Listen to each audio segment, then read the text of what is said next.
A big meeting tonight in Mayfield concerning the demolition of some historic downtown buildings. Joe Jackson reports. Save Our Square will be having a meeting Thursday night at 7 at 111 South 7th Street in Mayfield.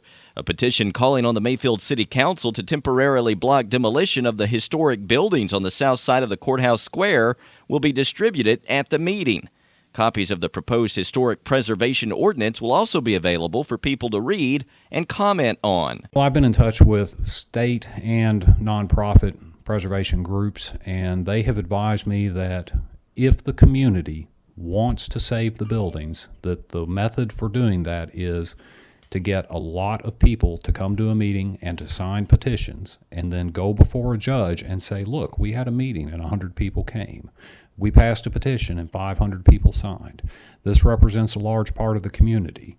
We're asking for an injunction to halt demolition for 1 year while the community explores options for saving these buildings. That's meeting organizer Clayton Howe. Save Our Square is a grassroots community organization in Mayfield that's trying to stop the imminent demolition of the historic buildings on the south side of the courthouse square. Additionally, SOS is trying to encourage local leaders to pursue options for restoration of these buildings, part of a federally designated historic district, as a plan to revitalize downtown Mayfield economically. I'm Joe Jackson. Only a handful of people showed up to a meeting Thursday night in Mayfield to try to save some historic downtown buildings from demolition. Joe Jackson reports. The south side of the court square will be demolished soon to make way for a vacant lot, doing away with the majority of the historic buildings left on the square.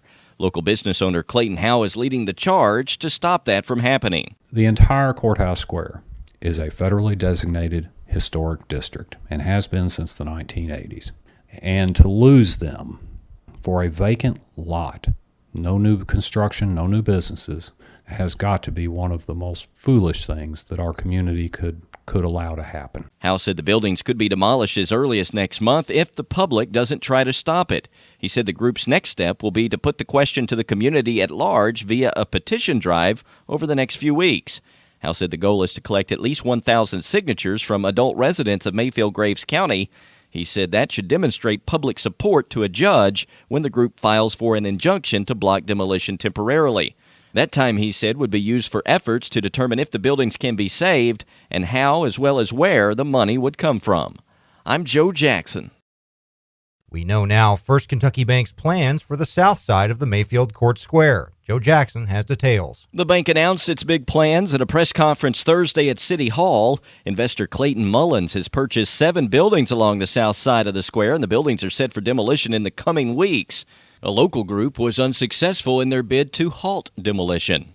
Officials Thursday told reporters and community members the bank plans to purchase the cleared property and do major renovations to its current campus.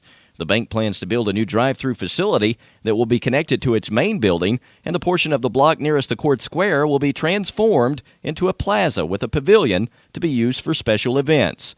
The bank plans to lease the plaza to the city for a nominal fee such as $1. The city would then handle the booking of events such as farmers markets and concerts. David Long, president of First Kentucky Bank, said this is the bank's way of giving something back to the community. No estimate was given for the total cost of the project. I'm Joe Jackson.